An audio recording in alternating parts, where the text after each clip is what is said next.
Great. Okay, one more talk. Finally, please join me in welcoming Michael from Red Hat, who's going to discuss the Portable Identities MSC, and particularly how it relates to right to rectification in GDPR. Oh, it's already there on the screen. There we go. Thank you. Take it away, Michael.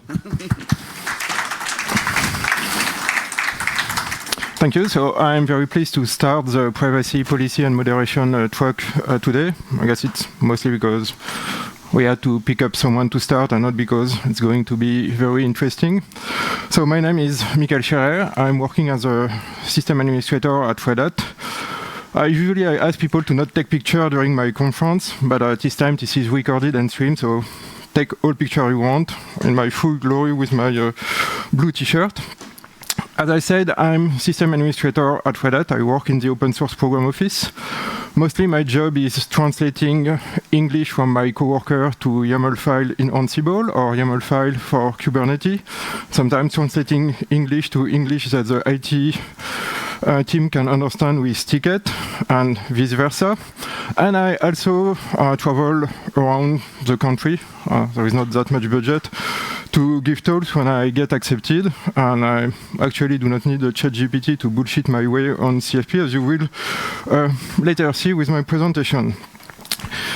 So usually when you start a presentation, it's always nice to relate to fellow human by giving some information about your life and not just your current job.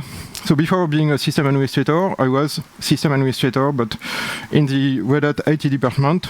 That's just a detail, but we will see later why that's important. And I'm also connected to Red Hat Employee Resource Group, notably the one for LGBTQEI Associate.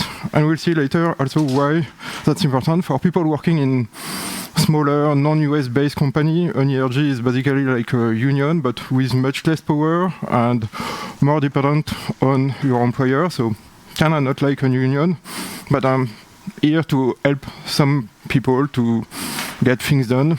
It used to be more important in the past when, at least in France, same-sex unions were still controversial, but nowadays there is not too much to say. And in our group, one of the issues is people do not really want to speak that much about their private life. So in order to raise awareness, I decided to ask two professionals and just get out and see movie night.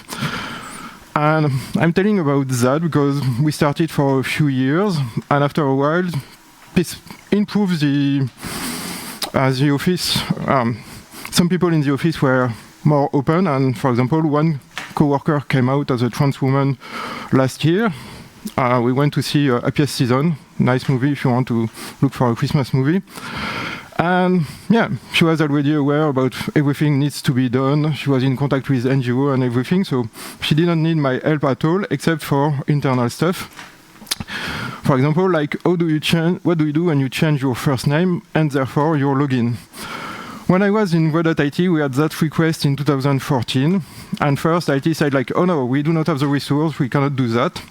Then it came from the first female director in IT, and suddenly the answer as we cannot do that was no longer a possible answer. So they started to have a task force for that, and it was a mess, and we tried plenty of stuff, and I figured that, yeah, after 10 years, that should be fixed. Our IT department is usually quite good at avoiding talking to us, mainly, but quite good at fixing stuff. Well, 10 years later, that's still a mess, a smaller mess, but still a mess. To be fair to my coworker, that's stuff that we cannot fix. Our bank has a complicated system. Well, that's up to the bank, not to us. So our ERG has a big documentation with all workarounds. There is 31 applications broken at the time I made that slide. And one big problem is with Fedora and CentOS. So for people who do not know what is Fedora and what is CentOS, that's a Linux distribution, mainly sponsored by Red Hat. A community distribution, and we at Red Hat provide most of the sysadmin work. There is a dedicated sysadmin team which is not part of my team. We provide hardware and we write the software. And when the project started, they decided to have their own authentication stack called FAS, for Fedora Authentication Service 2. It was written in Python 2 using Postgres. Nobody wanted to maintain that one, so after a while they decided to replace that with FreeIPA, because when people ask, oh, I want to change my username, the answer was like, oh, nobody wants to fix that feature, but we'll be able to do that when we switch to FreeIPA. So that was the status quo, and in 2020, something interesting happened. We switched to FreeIPA. Quite immediately, someone opened a ticket to say, oh, I want to be able to switch my username, and yeah, the FreeIPA people were like, oh, that's great, we already have the feature for that, you need to do that, Here is the limitation. No problem, your old name will be kept and there is no risk of impersonation, etc., etc. So that was good. People were like, nice. Except everything else is broken. You can change your name, but all the applications that we wrote didn't support that because it was not a feature before. Then 2020 and the following years happened. Nothing really important for my slide appeared. And end of 2024, two things happened. The first one is Trump is elected. Everybody in the US is completely depressed, starting by my coworker in the ERG. We had two members of the leadership who went in a burnout. And my coworker came out, and I realized that indeed that's still a mess. So in 2025, I was looking for some project to motivate the community and maybe to fix, and I realized, well, Fedora is big enough to have a production environment and a test environment, while I just have a test environment that I use as production. So let's start the Fedora username change project, where we try to see what breaks, see the traceback, open bug, give patches, and if everything works, we go to the next application, etc., etc. It was also the equation to propose the Fedora username change Kanban, but my coworker never checked for any acronym when I propose something stupid, so that's it. We have the fuck. And soon people complain about metrics. Fedora uses metrics for the main discussion system, and as you know, MXID are derived from username and they cannot be changed. That's something not supported since 2017, and I found earlier stuff, so it's not a lack of trying, it's just that it seems very complicated. So I decided that, yeah, I should convince people to get that fixed, and for that, well, it's blackmailing time. So for that, I'm going to speak about GDPR and why I think that requires that MSC to be implemented. So everybody has heard about GDPR, raise your hand if you know. Yeah, everybody heard. So can someone tell me what GDPR stands for? Nobody? Well, that's General Data Protection Regulation. That's a 2008 EU regulation. The difference between a regulation and a directive is that regulation still apply if you have the stupid idea of leaving the Union, UK. That's basically the law in France and Germany, but applied to the EU with one big difference.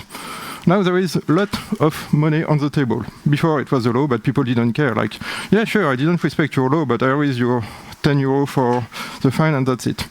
So in order to explain, not just say GDPR say so, I need to go back on EU Law 101. And because I have 50 minutes for my talk, and I'm already at 1/3 of the slide. So mainly in Europe, we have two systems. We have the system in UK, common law, and we have the system in the rest of continental Europe, which is civil law. The main difference is what you look for precedent. In the US, in Canada, and every previous colony from UK, what matters is what judge said before. So you have to study like 400 a year of judicial decision to get something done. And even then, if you have some Supreme Court, they can just decide to change their mind, and that's it. There is your nice diploma, you can throw it away because nothing matters anymore. Outside, for civil law, it's mostly what is written in the code. So we update the code on a regular basis, so lawyers are never out of work. But what matters before all is the text. The text, the translation. For people who speak English and French, you might see that freedom and liberty are both translated to liberté, which means that we are losing some information when we do some translation. To prevent that, you also need to look in the case of GDPR and the preamble that say like, oh, based on the Human Rights Declaration, that article, we try to do that. And recital, who are the reason why you try to push for something. So there is 99 articles, there is 173 recital, there is translation, there is other text. You also need to look at previous text. So for example, the law that was there before GDPR and the law before GDPR and the initial law in the 70s in France and Germany, etc. And then the context, mainly that if you are going to implement MXID change, just blame Hitler. That's pretty clear. We got privacy law due to Germany during Second World War. Then you also need to look at draft and discussion, like something was not clear and it later get clarified, that's important. And also when something was clear and suddenly it's less clear, you have to discuss to see the opinion of the European Data Protection Board, which is a grouping of all DPA, the Data Protection Authority. So in France, that's CNIL. In UK, that's the ICO. In Germany, that's one of the 16 different DPAs they have because that's a federated country. And you can also find everything in case law. So everything that have been judged. You can see that on GDPR EU. That's a website made by None of Your Business, NGO from Austria. You might have heard about how they shut down an agreement between US and Europe 2 times. Look for SHREM 1 and SHREM 2.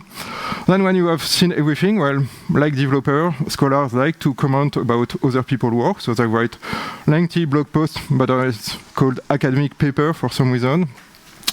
And when they got a lot, they even create books. So I have one, which is 1,400 pages. I took 4 months to read everything back to back.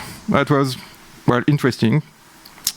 Most notably, what is not on the list, me. I'm not a lawyer, I'm not a judge. The only time I consider myself a lawyer is when I play Phoenix Attorney. So, before trusting me, think about everything I say, go see with a privacy professional. So, GDPR, there is 2 articles that matter for the case of changing MXID and username. That's a recycled slide. So when I say username, think about MXID, the local part. So the first one is Article 16, right to accuracy, right to rectification for accuracy reason. If something is not accurate, you can ask for rectification. For example, you move to a new place, you can ask to change your address because it's no longer accurate, and that's your right. You change your name, you can ask your name to be changed.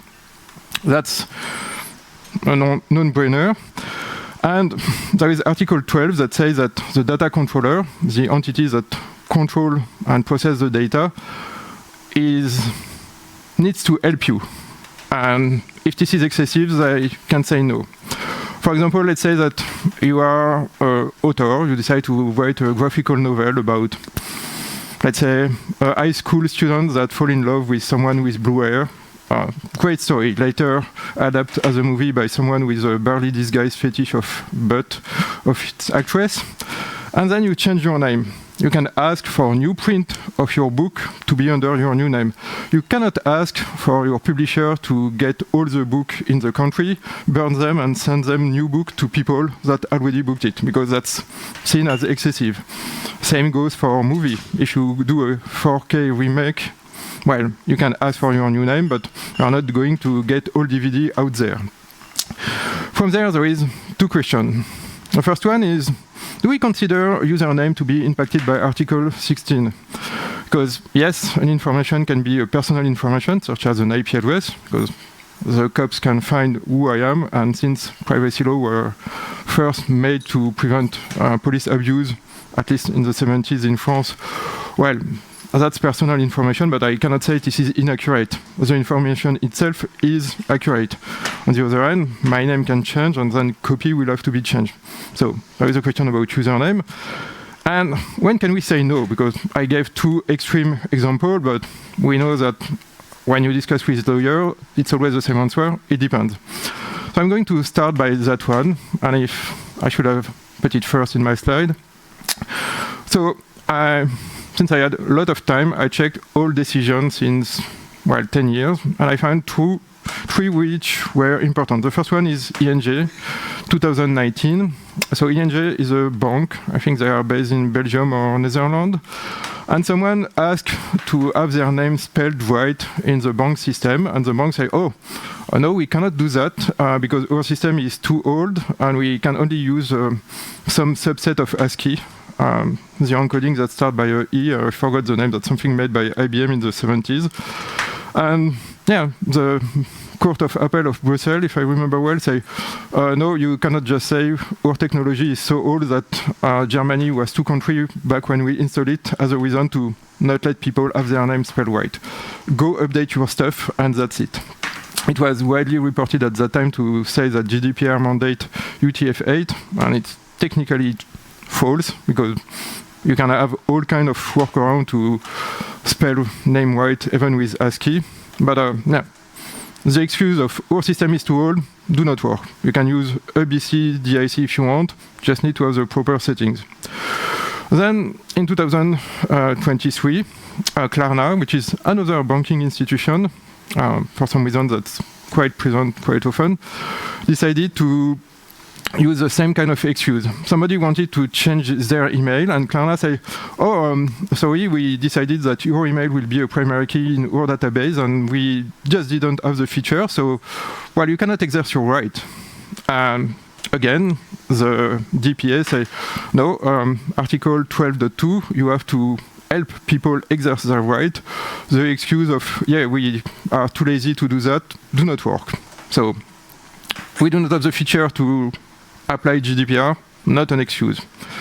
Then the third one is Verifone. That's a US company, but for some reason they were serving someone in France who wanted to change something on a certification. I think it was changing their name. And Verifone was like, no, the information that were recorded on the certification was good back when it was done. We cannot change that, but we can provide new certification under your new name. The person didn't want that. They wanted to get their name removed or something like that, so it went up to the CNIL, who sided with Verifone, and to the upper tribunal, Conseil d'État, who decided to say, no, the CNIL is right, this was good in the past, so there is no reason to say this was inaccurate, so you cannot apply that article. And it's kind of nice for us doing free software, because that means that we do not have to fix Git repository all over the world due to GDPR complaint. So we can see there is some limit, but stuff is too old, and we didn't have the feature. Canonically, that's not an answer. So then what about username? Well, as I said, it's easy. The answer is it depends, because yes, it depends. If you are working for a secret service or a cybercrime gang or both, if you have that kind of login who are made to be completely separate from your civil identity or whatever, yes, you can say that this is made to be unconnected to you. There is no accuracy problem. You cannot change that. That's exactly how we try to solve the username problem at Red Hat.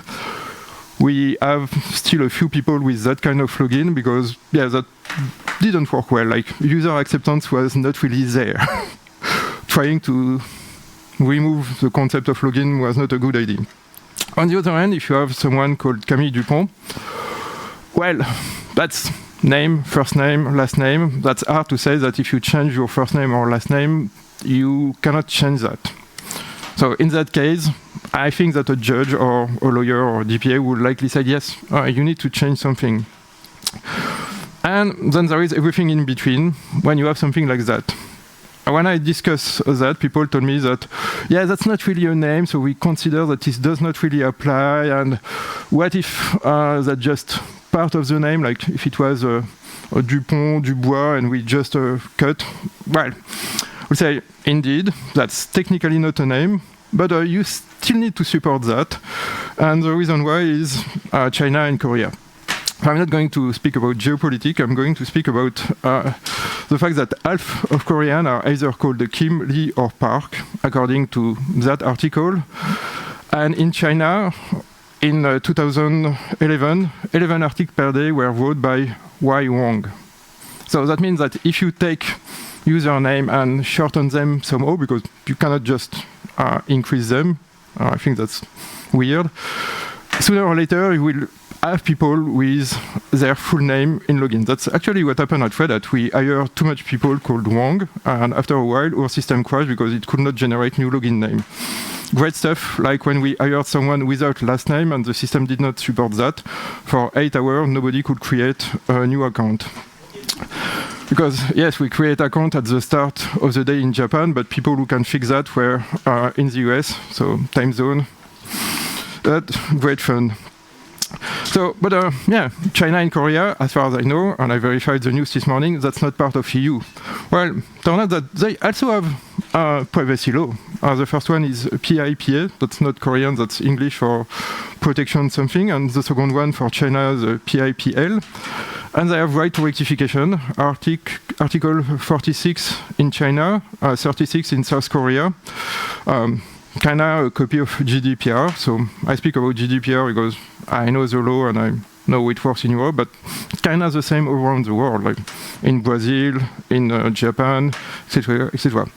So usually when I say that, people say, okay, I'm convinced, but I'm still going to do that just when there is full name, and the other one, no, because it's going to be too complicated and I do not have budget and this kind of stuff. Well, then I go for my second weapon, because of course that's an imaginary discussion between me and people, so I'm winning in the end, which is discrimination. A quick primer, there is two types of discrimination. There is direct and indirect. So direct discrimination is when I say, okay, I do not want to hire anyone who is Muslim. That's religious criteria, that's likely illegal. Indirect discrimination is when I want to still do that, or maybe not want to do that, but it will result in the same type of discrimination. Like if I say, if I hire someone, they need to come and eat bacon every day at work. Because bacon is pork, and pork is not haram, so you will exclude Muslim, I guess Jewish, vegetarian people, maybe Buddhist. And to be clear, saying that this is not discrimination because I'm targeting multiple people, that's not an answer. But that's indirect. That's likely illegal. Likely because if your job is bacon testing, yes, that's part of your job. Like not hiring someone blind for answering the phone, likely discrimination. Not hiring someone blind to be your driver, likely not discrimination, just to clarify.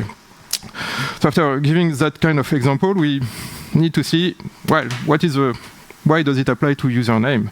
Well, who want to change their login is a big question, because if you refuse a right to someone, and statistically that is refused to some protected category, that will be indirect discrimination and you might be in trouble. So just on top of people that I personally know who wanted to change their username, the first one is adult adoption. My coworker, Justin Wheeler, that you've seen on the previous screenshot, was called Justin Flory, and he got adopted, I think, 6 months ago for various reasons. He was very public about that. I'm not showing private information, especially recorded. I'm not that stupid.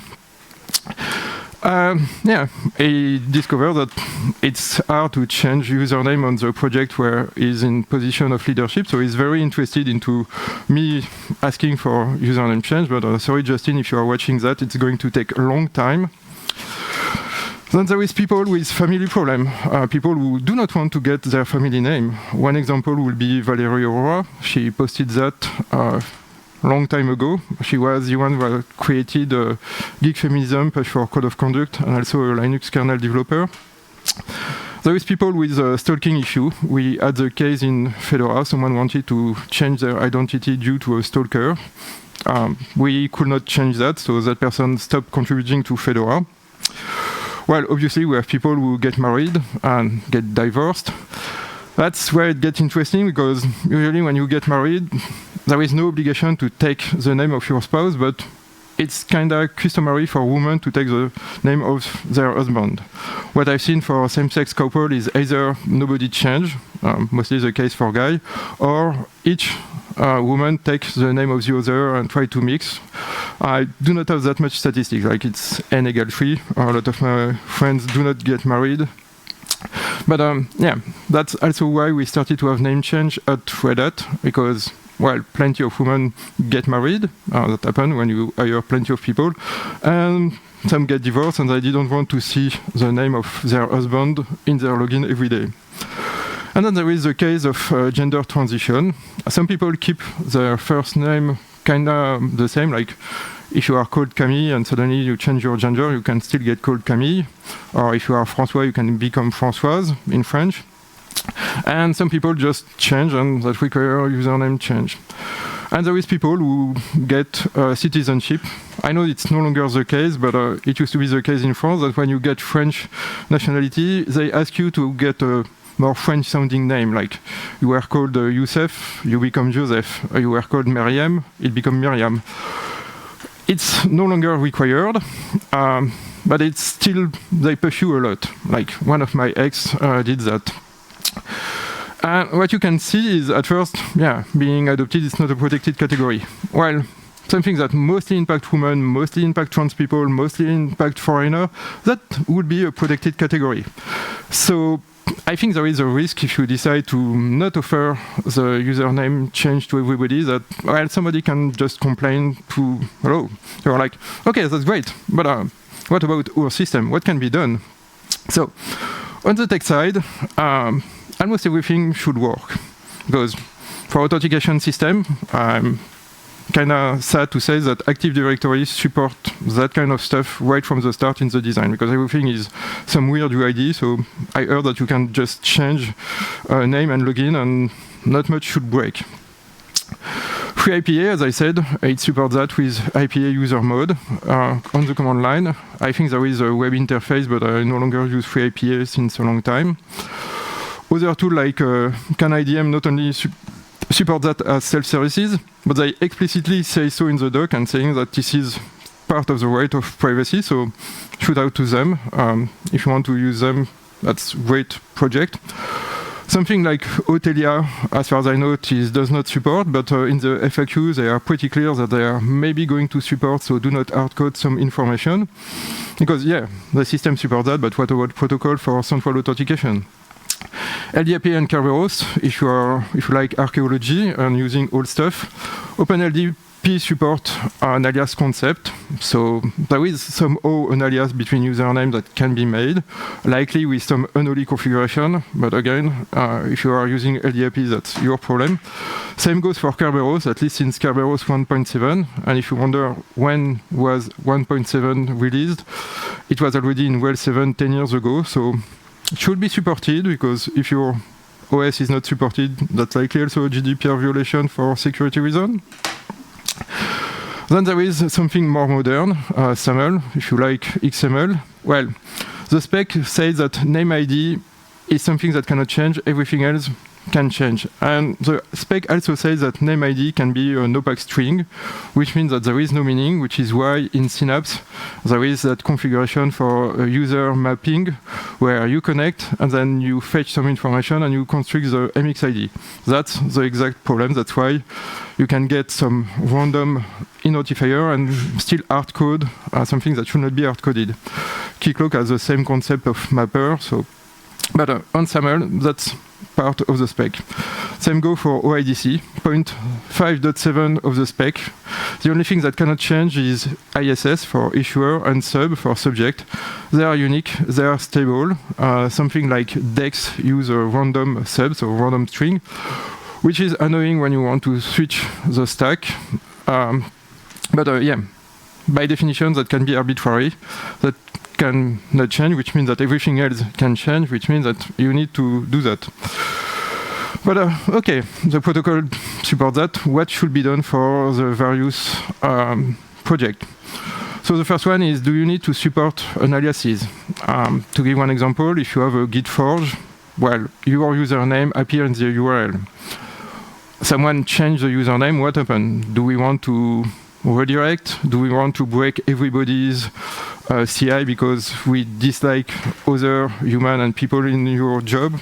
Yeah, sure, can do what you want. I suggest to have aliases, but the same goes for email. If someone gets a new email, it's kind of nice to still be able to get old emails. The same could go for MXID. Then what about text?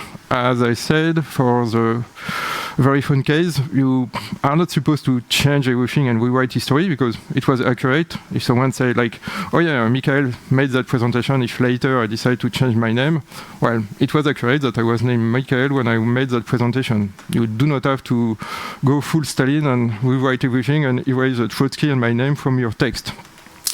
But it's always about trade-off, because especially for question of gender identity, there is some people who want to have a perfectly cut from their previous identity to avoid harassment, to avoid plenty of stuff. But if you read the GDPR in a strict way, gender identity is not something which is protected, except that Spanish DPA decided otherwise. That's kind of matter because there is one article around the end of GDPR, the part that people do not read, which is the coherency article, which means that if one DPA in Europe decides something, the other one are kind of bound to that interpretation. Like if the Berlin DPA decides that people need to jump around their computer for privacy reasons, well, I should do that because I'm in France and that kind of apply. That's important because I'm going to explain why the DPA did something later, but in 2020, the Court of Justice of European Union decided that if you have an information that can be deduced by another information, in that case it was someone married to someone else, you can deduce sexual orientation. Like if I say that I'm married with someone with name Jean-François, typical male name, you can deduce that, yeah, this is not really an heterosexual marriage. So the Court of Justice decided that we want to have a lot of protection for specific information, sensitive information under Article 9. So we have to also not only take the information as it is written, but as it can be deduced. And that's where the Spanish DPA come, because they decided that if you have a form that say someone is male, female, or non-binary, that might be sensitive information because there is some risk of discrimination, etc., etc. That's in Spanish. I just restarted Spanish on Duolingo 1 week ago, so I do not pretend to understand everything. But yeah, basically they said that gender identity can be under some circumstances protected under Article 9. And that's bad because Article 9 is very restrictive about what you can do, which means that, for example, if you decide to have someone changing their gender, then their name, and changing their MXID or username, you are not supposed to publish the fact that this was changed, or at least if you have a very expansive view of protection under GDPR. It goes without saying that this is controversial, because I also, when I found that 1 week ago, because again, I try to keep my slides updated, even recycled, I had to really double check. That's why I'm learning Spanish, to double check for my slide, because I can find plenty of scholars who say that, yeah, gender identity is not covered. I can also find some people explaining why gender identity in Brazil would count as social racism. Do not really understand that concept, but there is a whole article to say like, yeah, this should be covered because discrimination. So, yeah, that's something that you might have to keep in mind, that maybe that's going to be complicated, in case it was not really complicated enough. But I know that engineers like challenge, so there is a good challenge. So, to conclude, you are going to say like, yeah, I convince people, but where is the blackmailing? Well, you're right, that's a good point. So let's go back to the blackmailing, which is, okay, I explained why there is a risk, but I'm just a random guy that plays Phoenix Attorney on his Switch, not going to do much.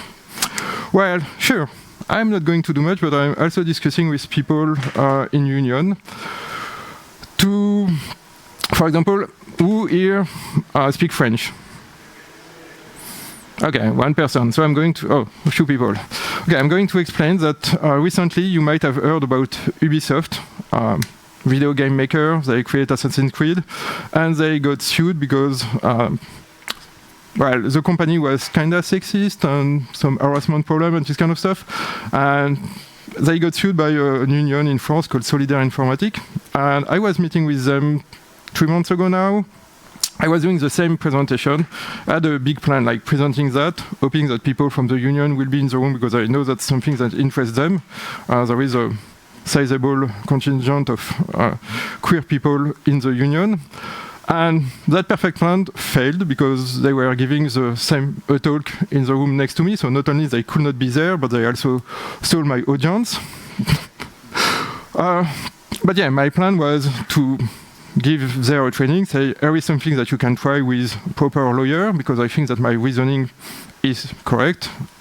And we'll see in 2 slides why I think it's correct.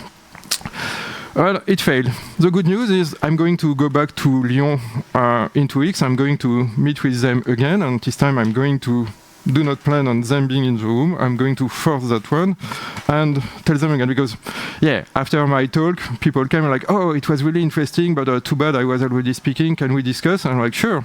Then the invitation never came, so second fail. But yeah, if I found that stuff and if I'm going around to discuss with union, sooner or later, maybe a union is going to complain at your work. So that's first part of risk and blackmailing. Second one, strategic litigation. So for people who do not know what is strategic litigation, that's when NGO want to take specific case in order to change the law. One example will be decriminalization of homosexuality, Dudgeon versus UK in 1981. Under Article 8 of the European Court of Human Rights, you know that tribunal right there, 5 kilometers away, that deal with human rights. And I say that, yeah, for privacy reason, I should be able to fuck whoever I want at home. And so that law in UK is illegal. And yes, the tribunal said, like, yes, this is a human right violation. Did it again for Norris v. Ireland 8 years later. And that's you can kind of do what you want with you want, as long as they are adult, to be clear, at home, because of that. Same goes for Goodwin v. UK in 2022, right to transition, various articles about same-sex marriage and foreign couple recognition.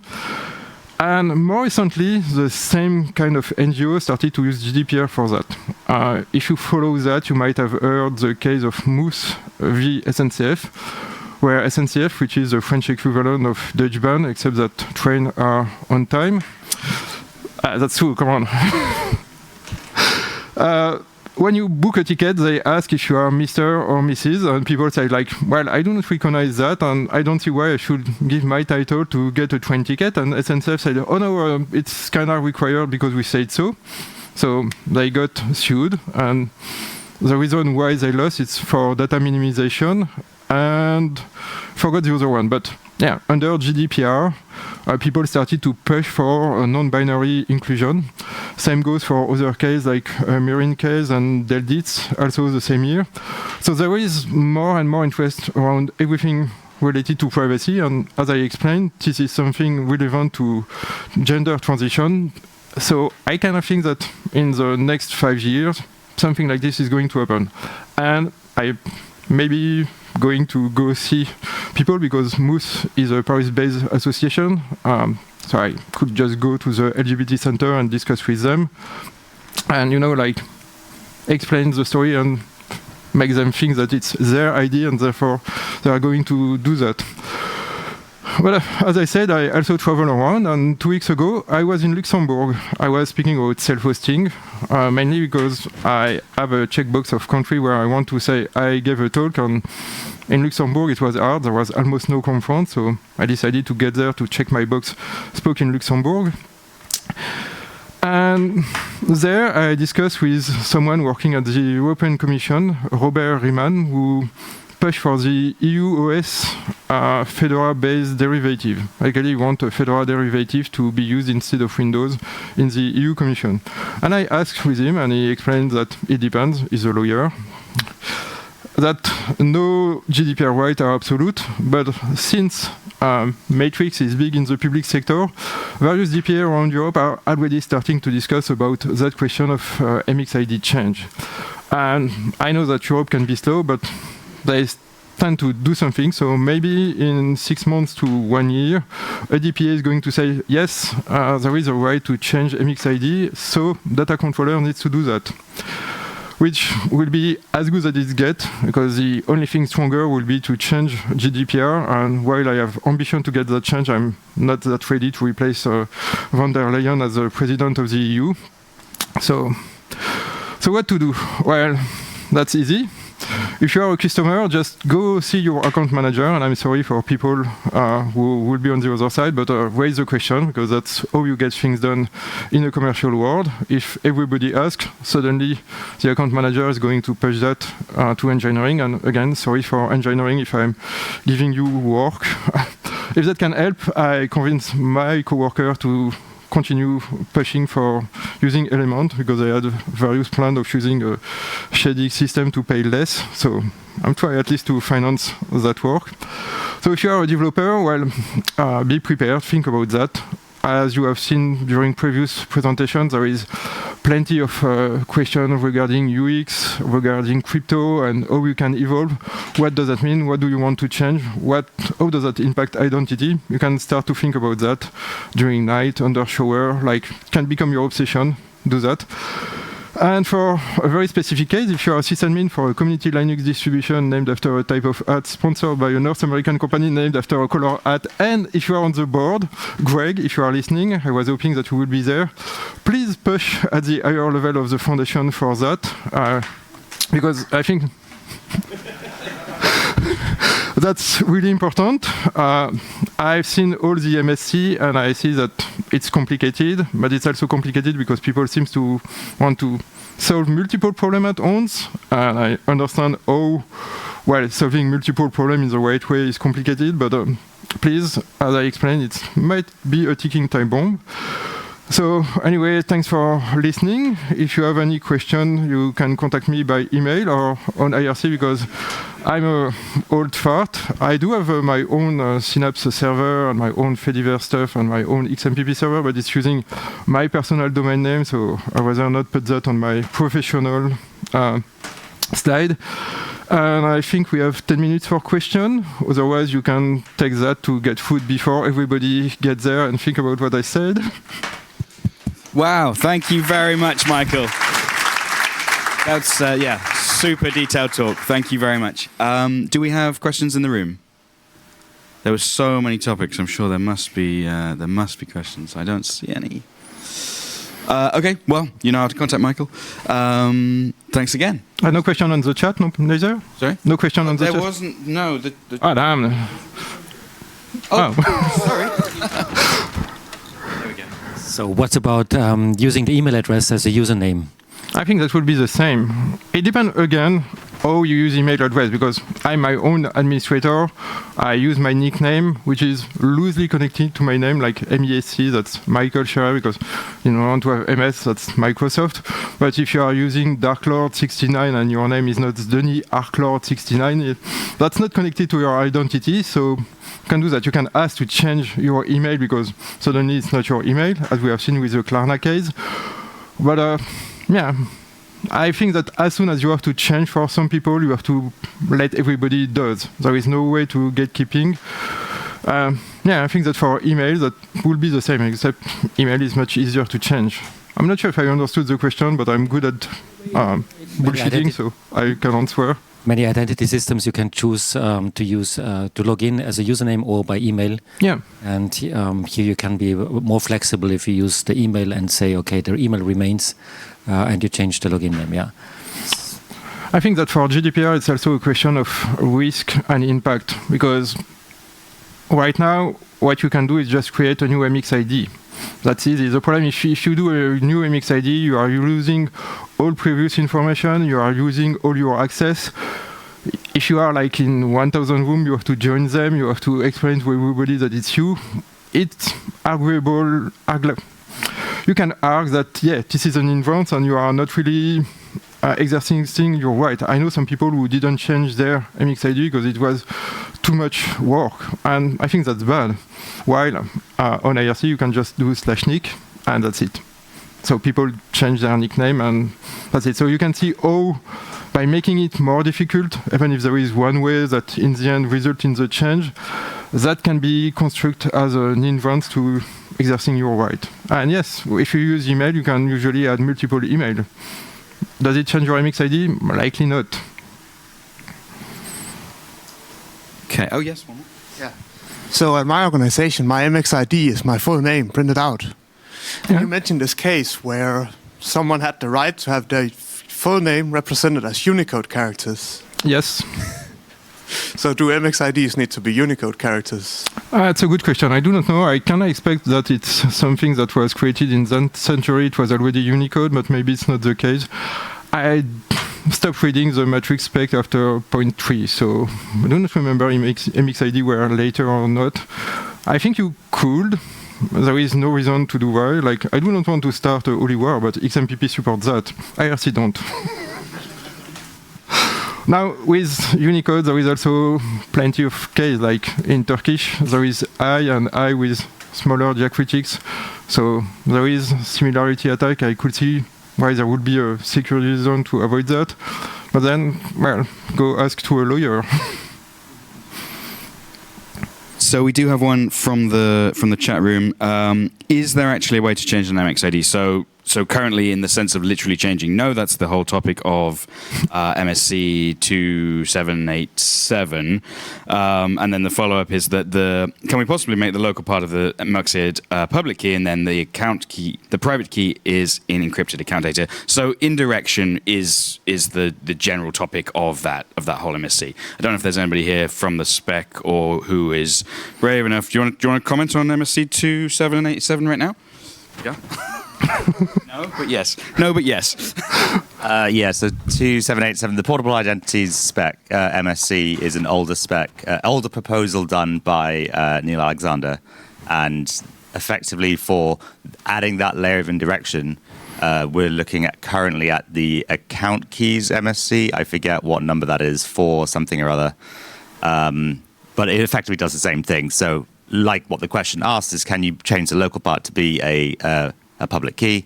And that's basically what the proposal is. Yeah. So indirection using a public key. Got it. Right. Any more? Otherwise, that was super. That's a lot of detail, and I love your humorous examples. You can tell that you've been thinking about this a lot. Oh yeah, for a long time. I was not at party yesterday and the day before because I repeated that. So. Great. Okay. Well, then finally, let's thank Michael.